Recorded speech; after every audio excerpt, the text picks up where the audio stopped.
বারবার করে এই কথা বলেছি যে ইসলাম ধর্মাবলম্বী মানুষেরা তারা হালাল খায়, তাদের বিভিন্ন হালাল মাংস খাওয়ার তাদের একটা ব্যাপার আছে। আমি এই কথা আগেও বলেছি, এই নিয়ে অহেতুক বিতর্ক হয়েছে। আমি বলেছি যে হিন্দু ধর্মাবলম্বী মানুষ যারা, তাদের তো হালাল খেতে হবে, এটা কোনো আমাদের ধর্মীয় কোনো এর ব্যাখ্যা নেই। তো ইসলাম ধর্মাবলম্বী মানুষজনেরা তারা হালাল মাংস খাবে, আর আমাদেরকেও হালাল মাংস খেতে হবে, তো কেউ মাথার দিব্যি দেয়নি। বা আমাদের ধর্মেও তো এই কথা কোথাও বলা নেই যে আমরা হালাল খেতে হবে।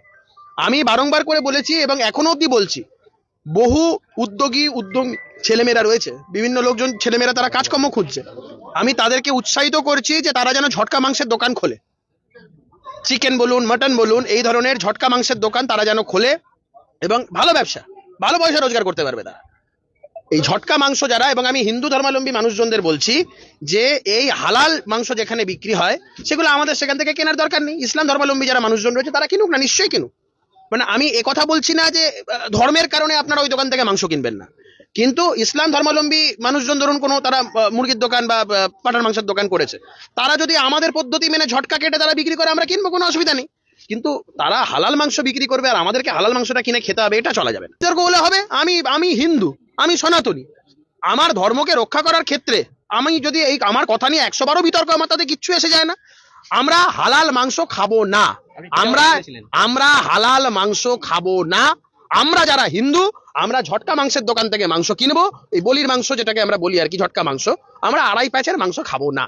এই অ্যাওয়ারনেসটা গোটা রাজ্য জুড়ে, গোটা দেশ জুড়ে হওয়া উচিত এবং 100 বার বলবো। এবং আমি প্রয়োজনে এটা নিয়ে বিধানসভায় আমি এটা নিয়ে আওয়াজ তুলবো, এই হালাল ইকোসিস্টেমটার বিরুদ্ধে। এবং আমি বলছি সমস্ত বিভিন্ন রেস্টুরেন্ট আছে যারা লেখে ক্লাসিফিকেশন হালাল বলে লেখে যে এখানে হালাল খাবার বিক্রি করা হয়, তো যারা এটা করছে তাদেরকে এটাও লিখতে হবে যে এখানে ঝটকা মাংসের খাবার প্রিপারেশন পাওয়া যায়।